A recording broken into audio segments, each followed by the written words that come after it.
leitores! Eu sou a Janaína, esse é o Estante de Fantasia e hoje vocês vão me acompanhar lendo 2 livros para o meu desafio de Lendo o Arco-Íris. No início do ano eu fiz meu caderno de leituras, eu montei ele, inclusive tem vídeo aqui, então se você não assistiu, corre para assistir porque ele tá muito legal. Eu montei alguns desafios literários no caderno e eu pretendo começar a cumprir esses desafios por aqui. E eu vou começar com o desafio do arco-íris, que é basicamente ler livros que tenham a capa com alguma cor do arco-íris. E para esse vídeo eu escolhi 2 cores, que é a cor vermelha e a cor azul. Para essas 2 categorias eu escolhi o livro A Empregada e o livro Corpos Secos. São 2 livros de tamanhos muito diferentes, com histórias muito diferentes, mas que eu espero muito gostar. E eu tô pronta para ler eles.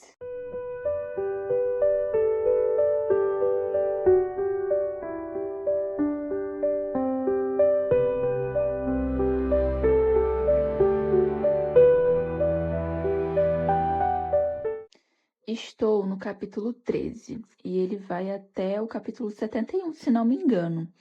Então eu tô bem no começo ainda, mas gente, eu entendo totalmente o sucesso desse livro, porque a escrita da autora é realmente contagiante. Eu li isso aqui, gente, e eu nem percebi. Simplesmente, eu li, tipo, como se eu tivesse lido, sei lá, 10 páginas. Então, assim, foi muito rápido. A gente quer entender o que vai acontecer, a gente quer saber como que chegou, porque a gente já começa, né, meio que no final da história, e aí a gente volta. Então, a gente quer saber como que chegou lá. Então, assim, realmente prende o leitor. Mas eu não acho que seja uma história única. Assim, eu tô bem no começo, então posso estar falando bobagem aqui, mas eu acho que é uma história muito batida, digamos assim, sabe? Eu acho que é muito previsível o que vai acontecer, mas a gente quer, né, continuar a história pra gente saber se a gente realmente tá certo. Então, essas são as minhas primeiras impressões do livro. Eu tô gostando muito, entendo o hype desse livro, mas não acho que seja um livro assim inovador, sabe?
Leitura de A Empregada, finalizadíssima. Esse livro ele tem mais ou menos 300 páginas e ele conta a história da Millie, que é uma ex-presidiária e está tentando recomeçar a vida após sair da cadeia. E quando ela recebe a proposta para trabalhar na casa de uns ricaços, ela aceita porque é a chance dela não só de continuar em liberdade, mas de deixar de dormir dentro do próprio carro, que é onde ela está morando. E ela começa trabalhando nessa casa, tá tudo indo bem, até que ela percebe algumas atitudes estranhas da chefe dela. E aí ela começa a achar tudo muito suspeito. É um livro inovador, com uma história que eu nunca vi antes? Não. Logo no início eu já saquei para onde ia a história, criei uma teoria e eu estava certíssima dessa teoria. Foi tudo exatamente como eu pensei. Mas eu acredito que esse livro ele tenha alcançado tanto sucesso pela forma como o autor escreve. Porque eu li, sei lá, 50 páginas e era como se eu tivesse lido, sei lá, duas, uma, sabe? A história flui muito bem, a autora escreve e descreve os personagens de uma forma que a gente fica curioso, mesmo a gente já tendo uma ideia de para onde vai a história. A gente tem pontos de vista intercalados entre a parte 1 e a parte 2 do livro. E eu achei essa uma sacada maravilhosa porque a gente começa a conhecer outros personagens que não só a protagonista. E eu amo quando isso acontece, eu amo quando personagens coadjuvantes coadjuvantes. Personagens secundários ganham destaque ao longo das histórias.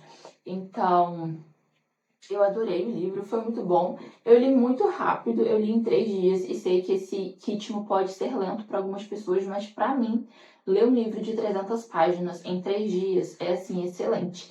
E é como se eu tivesse lido, sabe, poucas páginas, porque fluiu muito bem. A história, ela avançava de uma forma muito bacana, em que os acontecimentos estavam rolando, e a gente estava lendo, a gente estava acompanhando, e era muito rápido, mas de forma coerente para a história. Então a gente tem alguns saltos temporais aí entre semanas e meses, então deixa a história mais realista, mas a gente não fica, tipo, lendo capítulos que são a mesma coisa. Eu comecei não gostando muito da protagonista, porque ela tem uma atitude aqui que eu não aprovei muito, que eu achei que ela foi meio idiota de ter ficado acreditando ali numa coisa que era fachada e, sabe, e depois do envolvimento que ela tem, então eu comecei não gostando muito dela, mas no final eu acabei, assim, adorando ela e vendo que ela é uma pessoa realmente forte, meio maluca, mas todo mundo que nesse livro é meio maluco, então tá tudo certo. E eu gostei muito, foi uma experiência muito gostosa, é um livro muito bom. E assim, eu gostei, foi uma boa experiência de leitura. Entendo muito o hype que ele tem, porque ele realmente é um livro bom. Como eu disse, não pela história, porque a história já é meio batida, assim, pra quem lê muito suspense e tal. Mas o jeito que a autora escreve, o jeito como os personagens são descritos, o jeito como a história flui é maravilhosa. E a gente fica preso nesse mundo. Então, assim, maravilhoso, leiam. Entendo muito hype e eu acho que eu vou deixar ele com umas 4 estrelas, assim, sabe? Eu acho que vale. Eu acho que 4 estrelas tá perfeito pra ele.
Onde vamos guardar bichinhos de pelúcias? Não sei. Rodrigo, dá um sorriso. Depois da sua conquista. Mostra, mostra, cadê? Ah, nem é tão feio, cara. Eu duvidei do potencial do querido, mas ele conseguiu. Oh, meu Deus, espero que não gravei esse momento icônico. E nem é tão feio, gente, é bonitinho.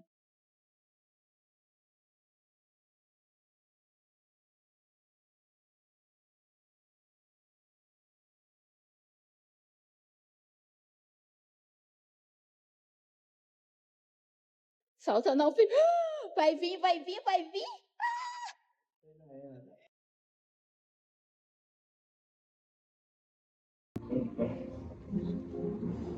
Tão fora do mapa, parece até feminista. Em aldeia, em uma palavra, sonho. Já existe há gerações, mas todas as casas são malucas. Finalizei ontem a leitura de Corpos Secos. Eu finalizei no carro indo pro cinema, porque ontem nós fomos assistir Como Treinar o Seu Dragão. Gente, eu gostei muito do filme, tá? Só um adendo aqui. Vi gente falando que o ator principal foi meio ruim. Vi, mas gente, é um desenho, né? Então, tipo, a gente não pode exigir muita coisa, o enredo também não é, oh Deus. Mas Como Treinar Seu Dragão é um desenho, né? Foi um filme muito especial pra mim.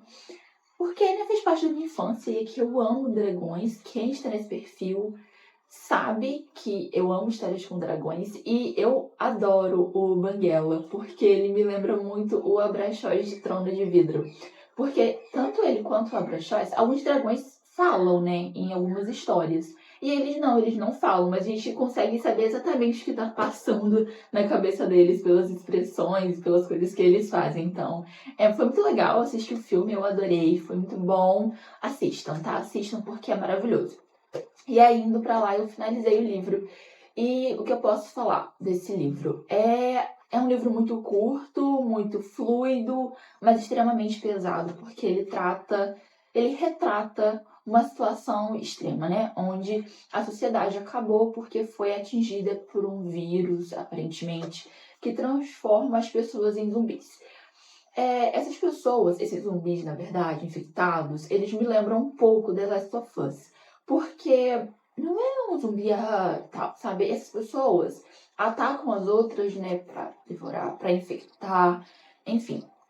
Então, outro ponto que me faz associar esse livro com a série The Last of Us é que o maior perigo é sim, né, os infectados, mas um perigo também grande e que prejudica e faz ainda mais mal são as pessoas que sobreviveram. Porque a gente está numa sociedade que acabou e a violência tomou conta e as pessoas são egoístas e são violentas e são extremas e, gente, que livro pesado. Aqui nós acompanhamos 4 núcleos, digamos assim, né? 4 protagonistas. Mas eu não sei se esse livro ele tem um protagonista ou se são os 4 protagonistas, porque eu sinto que a intenção dele é retratar a sociedade, é retratar o momento. Assim como eu percebi em Saboroso Cadáver, né, que eu li ano passado, não tem vlog aqui, porque a gente ainda não tinha o canal. Mas Saboroso Cadáver foi um livro que eu li e que a gente tem até um protagonista, a gente tem um núcleo ali, mas a história do protagonista não é exatamente a história principal a ser contada, e sim o modo como a sociedade se comporta e vive. E eu acho que é essa mesma vibe desse livro, sabe? São histórias diferentes, sociedades diferentes, mas eu acho que tem muito disso de mostrar a sociedade, mostrar como as pessoas estão vivendo. E nesse caso aqui, focar principalmente na jornada, porque a gente tem 4 pessoas que estão indo aí em busca de um porto seguro numa ilha do Brasil. Esse livro todo se passa no Brasil, ele é um livro nacional escrito por 4 autores e a gente tem 4 personagens que são retratados aqui. Eu fiquei me perguntando se por um acaso cada autor escreveu um personagem, né, um núcleo ali. Acredito que sim, faria muito sentido na minha cabeça, mas não sei se foi. Mas as histórias, elas se conectam, elas estão conectadas ali, né? Tá todo mundo pro mesmo lugar, todo mundo vive no mesmo mundo. As intenções são meio que as mesmas. A primeira pessoa que a gente conhece aqui no primeiro capítulo é o Matheus. O Matheus, ele tá no hospital porque ele adquiriu essa infecção, mas ele não se transformou. Então, ele meio que é a chave para uma suposta cura. E aí tem uma doutora que está fazendo uma pesquisa junto com ele, e eles vão embarcar num ônibus em busca aí desse porto seguro, desse local seguro, dessa fortaleza.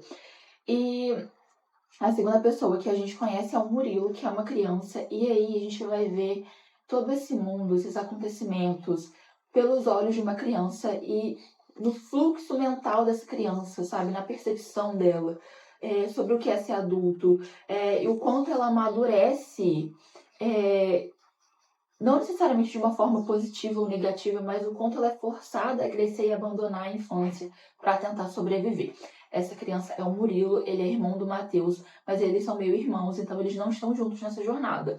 O Murilo, ele tá junto com a mãe, os irmãos e tio e padrasto ali, e alguns amigos, viajando de carro, né? E assim, gente, vai acontecer coisas ruins com essas pessoas, porque a gente tá num mundo extremamente perigoso. A terceira pessoa que a gente conhece é a Regina. A Regina, ela é esposa de um fazendeiro e ela tá nessa fazenda. O pai e o irmão dela também são fazendeiros, mas estão longe, estão em outro lugar. Então ela tá ali com o marido dela, só que o marido dela é infectado. E aí ela tem que fugir junto com algum funcionário e umas crianças. E nossa, eu acho que a história da Regina é a mais pesada, assim, porque ela tem um contato muito direto com as pessoas. Mais, né, com as pessoas que se aproveitam dessa situação extrema em que está a sociedade para tirar alguma vantagem. E ela sofre muito, eu acho que a parte dela é a mais pesada de todas. E assim, coitada, come o pão que o diabo amassou. E por último, a gente tem um casal aí de gêmeos, né? O Conrado e a Constância. Eles são gêmeos, mas eles são extremamente diferentes, mas eles se amam. E eles estão nessa jornada, né? Tentando se salvar e salvar um outro. E é muito interessante como a gente vê o amor deles, né? No meio desse caos, o quanto eles se protegem. Esse livro, eu acho que não agrada as pessoas que gostam de um final fechadinho ou da história de um personagem só, com começo, meio e fim. Porque o final dele, a gente tem os caminhos que se cruzam, mas a gente não tem um desfecho final, acabou. Não, assim, o final ele é bem aberto, a gente consegue expor algumas teorias do que aconteceu. Uma coisa muito interessante que ele traz já ali.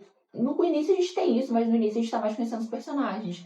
Quando a jornada já está do meio para o fim, a gente vê como o governo se comporta. Porque não tem mais governo, não tem mais nada, não tem mais sociedade. Então, os militares são a ordem.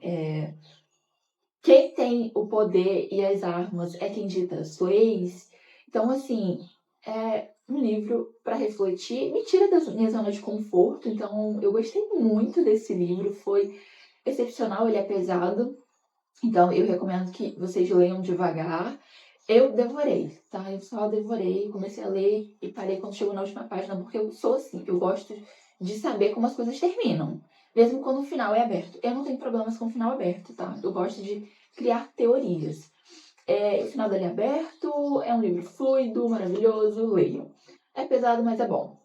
E é isso. E assim eu vou encerrar o vídeo por aqui. Muito obrigada a você que assistiu até aqui. Se você é novo no canal, se esse é o primeiro contato com o Estante de Fantasia, eu te convido a se inscrever no canal, porque a gente tem vídeo novo todo domingo e em algumas quartas do mês, então fique ligadinho para não perder nenhum vídeo novo que sair. Se você já é veterano por aqui, deixe seu like. Muito obrigada por ter assistido e por estar acompanhando os vídeos do canal. E nos vemos no próximo vídeo. Tchau, tchau, leitores!